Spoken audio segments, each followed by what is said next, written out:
კიდევ ერთი საკითხი, რომელიც მენეჯმენტისთვის და მენეჯერებისთვის არის ძალიან მნიშვნელოვანი, ეს არის სანაცნობო ქსელის და მისი განვითარების თემა და პირველი საკითხი, პირველი ასპექტი, რომელზეც ჩვენ უნდა ვისაუბროთ, ეს არის გავრცელებული მოსაზრება საქართველოში ბევრი ადამიანი გეტყვით, რომ ჩვენთან ყველაფერი ნაცნობობითაა.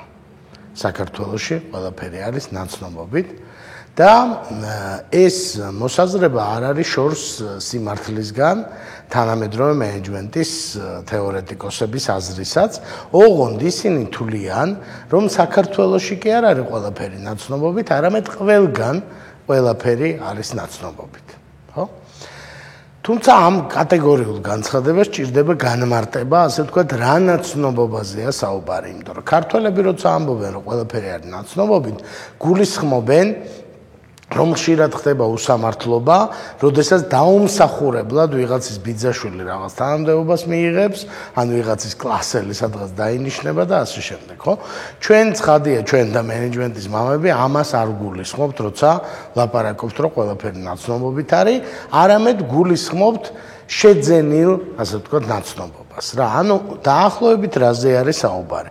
საუბარი არის იმაზე, რომ როდესაც წყდება საკითხი, შენ დაგიქირავონ თუ არა, შენ დაგაწინაურონ თუ არა, ეს კონტრაქტორი აირჩიონ თუ ის კონტრაქტორი, ამ ადამიანს დაუკვეთონ რაღაცის ექსპერტიზა თუ იმ ადამიანს, პროექტში რომელი ადვოკატი ჩართონ, პროგრამული უზრუნველყოფა რომელ კომპანიას გააკეთებინონ, სუბიექტური ფაქტორები, შეხედულებები გადაწყვეტილების მიმღების იძენს ძალიან მნიშვნელოვან წონას. და მე ჩემი კარიერის განმავლობაში ძალიან ბევრჯერ მომიწია დასწრება შეხვედრებზე, თათბირებზე, სადაც იყო ლაპარაკი დაწინაურება, არ დაწინაურებაზე კონკრეტული ხალხის, ხო? და შეკითხვა მინდა დაგისვათ თქვენი მოსაზრება ვიკითხო. როგორ ფიქრობთ, რამდენჯერ გამიგია ამ დასაწინაურებელ თათბირებზე ესეთი ფრაზა, რომ კი არ მოგწონს ეს ადამიანი, ვაჟა არ მოგწონს, მაგრამ ძალიან კარგი შედეგები აქვს და მოდი დავნიშნოთ თანამდებობაზე დავაწინაუროთ. და პასუხი არის, რომ ესეთი ფრაზა მომისმენია არც ერთხელ. ხო? სამაგიეროდ ყოველ ჯერზე ვისმენ ერთი და იგივე მოსაზრებას, რომ კი ქონდა ვაჟას ჩავარდნები საქმეში, კი ქონდა რაღაც ხარვეზები, მაგრამ ძალიან კარგი ადამიანია, ვენდობით მოგწონს და მოდი დავნიშნოთ, დავაწინაუროთ, ხო? ეს იცით რას ნიშნავს? უბრალოდ ძალიან კარგად იცით, ეს ნიშნავს, რომ სხვები თქვენზე რას ფიქრობენ, ამას თუ გნებავთ რეპუტაცია უწოდოთ, თუ გნებავთ ნაცნობობა უწოდოთ, ეს არის გადამწყვეტი, როდესაც მიიღება გადაწყვეტილება. ეხლა სამსახურში აყვანაზე ვისაუბროთ, ხო?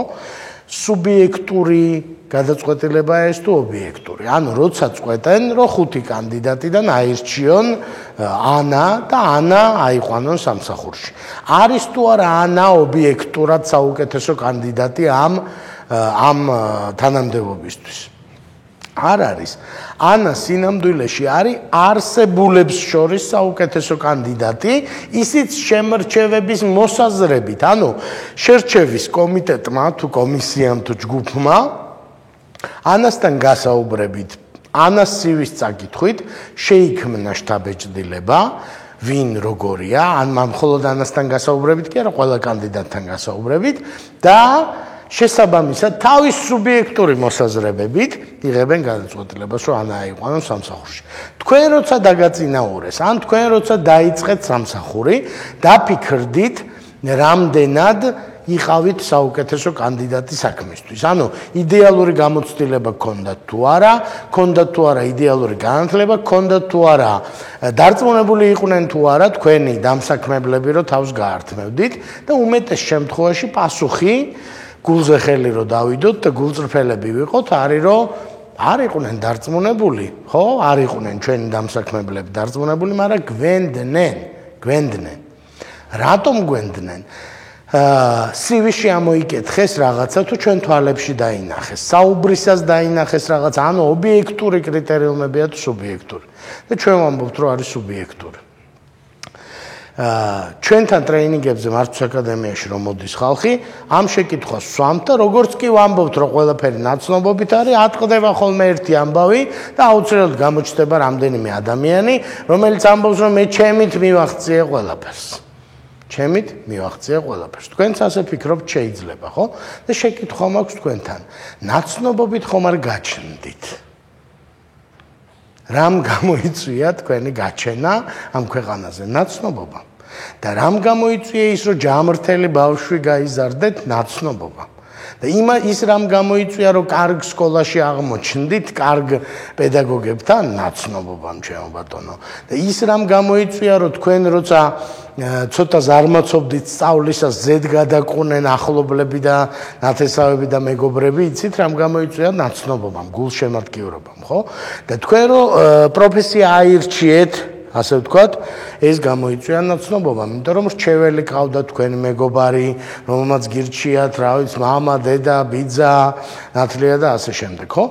ჩვენ რო იმას ქედმაღლობას თავი დავანებოთ, აღმოვაჩენთ, რომ მთელი ჩვენი ცხოვრების ქვაფენილი, ასე ვთქვათ, არის მოკირწყლული აი ამ ჩვენი ნაცნობების მიერ გაკეთებული სიკეთეებით, ხო? აქვე დავაზუსტებ უსამართლობის გზნობა, რომ არ შეგიქმნათ, რომ მხოლოდ ნაცნობობით არ ვამბობ. თქვენ ძალიან დიდი წვლილი მიგიძღვით, თქვენ დაიმსახურეთ ის, რაც მიიღეთ. ოღონდ რა მეთოდით დაიმსახურეთ, იცით? ვიღაცეების თვალში იმდენად კარგი იყავით, რომ იმ ვიღაცეებმა გადაწყვიტეს, რომ თქვენზე, ასე ვთქვათ, დაედოთ ფსონი და თქვენზე დაეთმოთ დრო და ყურადღება და ენერგია და ნერვები, ხო? ჩვენ ვამბობთ, რომ ყველაფერი არის ნაცნობობით. დაწინაურება, როცა დაგაწინაურეს. რატომ დაგაწინაურეს? იმიტომ, რომ თქვენი უფროსობა კარგი თვალით გიყურებდათ, არის სწორი პასუხი. როდესაც ახალი სამსახური შემოგთავაზეს სხვა კომპანიაში, საიდან გაიგეს თქვენ შესახებ? იცით რა, თქვენმა ნაცნობებმა გაუწიეს რეკომენდაცია, მე ყოველდღიურად ჩემი საქმიანობიდან გამომდინარე მიწევს საუბარი ხალხთან, რომლებიც მირეკავენ ჩემი ნაცნობები და მეკითხებიან, რომ აი კარგი ფინანსისტი გვინდა, ან კარგი პროექტის მენეჯერი გვინდა, ან ვეძებთ შედარებით დამწყებ პროექტის მენეჯერს. და იცით რას მეკითხებიან, მე რო ვინმეს ურჩევ, მე რო ვეტყვი, რომ ვანო არის მაგარი პროექტის მენეჯერი, არავინ არ მეუბნება, რომ ფაქტობრივი მონაცემები გამომიგზავნეო. სიტყვაზე მიჯერებენ. იმიტომ რომ იციან, რომ რეკომენდაციას არ გაუწევ, ასე ვთქვათ, არასწორ კანდიდატს, ხო? ეს ნიშნავს, რომ ეს უსამართლობაა.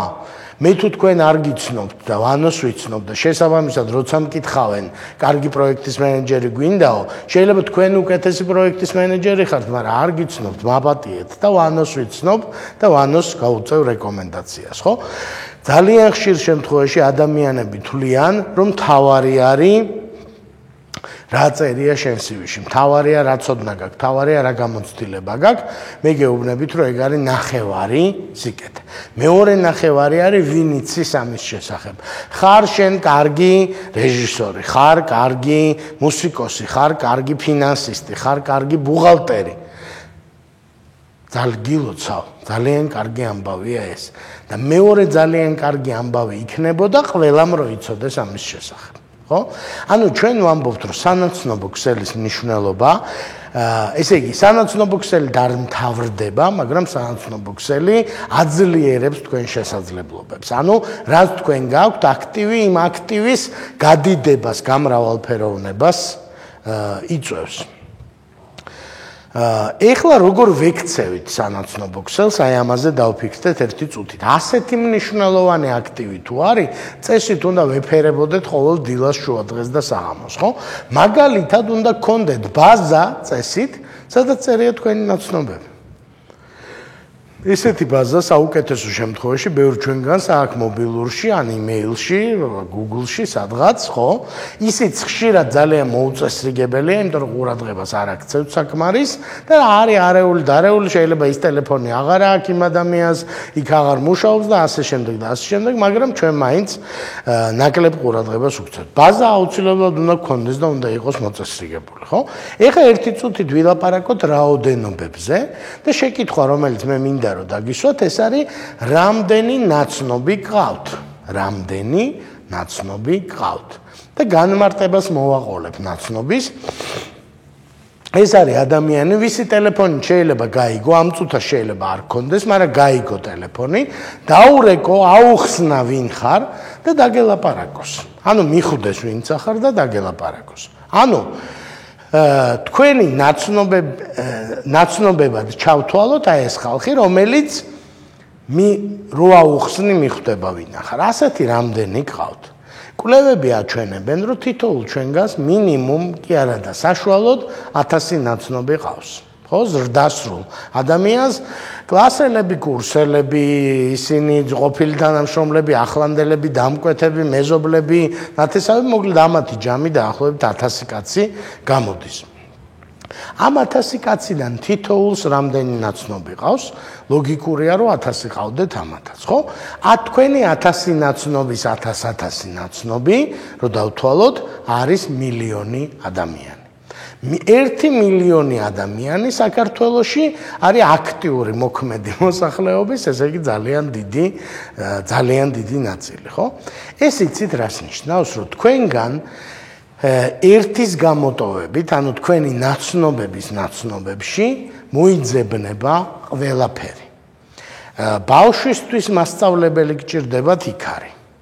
გჭირდებათ სანაცნობო სადღაც სამინისტროში რომ რაღაც პროექტში ხელი შეგიწყონ, მანდარი თქვენი ნაცნობის ნაცნობებშია, ხო? გჭირდებათ ექიმი, კარგი რომ თქვენ იმას მამას რაღაც ფეხზე პრობლემა აქვს, თქვენი ნაცნობის ნაცნობში არიან ეს ადამიანები, ხო? მოკლედ ჩვენ ვამბობთ რომ ამ მილიონ ადამიანში მოიძებნება ყველაფერი, აბსოლუტურად ყველაფერი, რაც თქვენ გჭირდებათ, ხო? ოღონდ თქვენ ამას ვერ გააკეთებთ, იმიტომ რომ თქვენ არ იცით ეს ხალხი ვინ არის, სად არის და რა საქმიანობს. ხო? თქვენ არ ზრუნავთ იმის შესახებ, რომ ეს აქტივი სანაცნობო ქსელი გქონდეთ წესრიგში. ხო? თქვენ არ ესაუბრებით თქვენ მეგობრებს და კოლეგებს მათი ახლობლების შესახებ, ხო? ჩვენ მენეჯმენტის ტრეინინგზე გვაქვს ესეთი პატარა რიტუალი, ასე ვთქვათ, რომ თითოეულმა მონაწილემ უნდა გვითხრას ერთი თავისი ახლობლის შესახებ უნდა მოგვიყვეს. უნდა და, ძმა, მეგობარი, მამა, შვილი ვიღაცა და საოცარი ამბავია, იმიტომ რომ ხო ვიცნობთ ამ ადამიანებს, მაგრამ სულ ახალი კუთხიდან გაიცნობ, ერთი ამბობს, რომ ჩემი ძმა ლოს-ანჯელესში ცხოვრობს და თუ იქ მოხვდებით, მოკლედ ძალიან ესე გაეხარდება თქვენი ნახვა.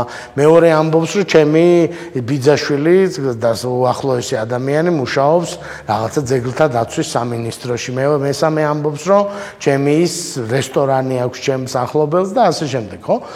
ეს ამ ინფორმაციის მიმოცვლა თქვენსა და თქვენ ახლობლებს შორის უნდა მიდიოდეს, თორე არ გეცოდინებათ ვინ არის, ხო?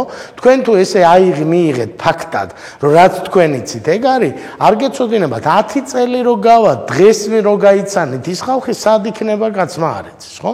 ანუ ჩვენ ვამბობთ, რომ სანაცნობო ქსელი არის, როგორ გითხრათ, თუ არსებობს, ესე იგი, ოქროს საბადო ჩვენ ვდგევართ ამ საბადოზე. აი ჩვენს ქვეშ არის ეს საგანძური, რომელსაც ქვია ჩვენი სანაცნობო ქსელი, ოღონდ გამოყენება ჭირდება. ჭირდება მოვლა პატრონობა და ჭირდება გამოყენება. რო შევაჯამოთ ეს საკითხი, მინდა მოგიწოდოთ, რომ პირველი გადააფასოთ, დაფიქრდეთ იმაზე, რამდენად მნიშვნელოვანია სანაცნობო თქვენთვის, თქვენი პროფესიული საქმიანობისთვის და თქვენი პირადი ცხოვრებისთვის, თქვენი მომავლისთვის. მეორე, დაფიქრდეთ, რამდენად აქტიურად იყენებთ იმ კავშირებს, რომელი კავშირებიც გაქვთ, ხო? მესამე, დაფიქრდეთ, რამდენად კარგად იზრდება თქვენი სანაცნობო ქსელი, ანუ ახალ ხალხს იცნობთ თუ არა, მაღალი ტემპია, ანუ კვირაში რამდენ ადამიანს ამატებთ თქვენ სანაცნობოს, შეგნებულად აკეთებთ ამას თუ არა. ვისაც უკვე იცნობთ, რამდენად იყენებთ მათთან ურთიერთობა, რამდენად გაქვთ აქტიური და ხელჩართული, ასე ვთქვათ, ხო? ჩვენ ვამბობთ, რომ ვინც შეძლებს, რომ თავის სანაცნობო ქსელი გააძლიეროს და ფლობდეს ამ ქსელს, მართავდეს რეალურად, ის გაიმარჯვებს, ასე ვთქვათ, მენეჯერულ და კარიერულ საქმიანობაში. და თუ თქვენ ამას არ გააკეთებთ და მერე შეამჩნევთ, რომ ვიღაცეები თქვენზე უფრო სწრაფად ვითარდებიან და თქვენზე უფრო კარგ შედეგებს აღწევენ, არ გეწყინოთ, იმიტომ რომ მე გაგაფრთხილეთ.